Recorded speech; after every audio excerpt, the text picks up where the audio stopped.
Journey terror channel আপনার সকলকে জানাচ্ছি স্বাগত। চলুন দেখে নেব আজকে থার্ড পার্টির সাথে আপনার পার্টনার কিরকম চলছে তাদের জীবনে।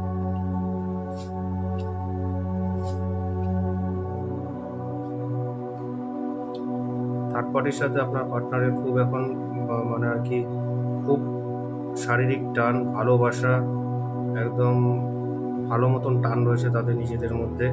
তারা নিজেরা এনজয় করছে, ঘুরতে চাইছে, পিছন ফিরে তাকাতে চাইছে না, যত দূর যাওয়া যায় যেতে চাইছে। তাদের মধ্যে একটা শারীরিক চাহিদা, একটা লোভ, একটা নেশা, শারীরিক নেশা তাদেরকে আকর্ষিত করে রেখেছে। কিন্তু কেউ কাউকে চিট করবে খুব তাড়াতাড়ি। কেউ একজন মন থেকে আপনার পার্টনারকে ভালোবাসে না, ঠিক আছে? হয়তো আপনার পার্টনার তাকে ভালোবাসে না, বা থার্ড পার্টি হয়তো আপনার পার্টনারকে ভালোবাসে না, কেউ চিটিংবাজি করবে। তো এটাই চলছে তাদের মধ্যে এখন। তারা রয়েছে এখন খুব টাকা পয়সা নিয়ে, তারা খুব ব্যয় করছে, কেউ টাকা পয়সা কারোর পিছনে খরচা করছে, সেই কারণে সম্পর্কটা জাস্ট টিকে রয়েছে।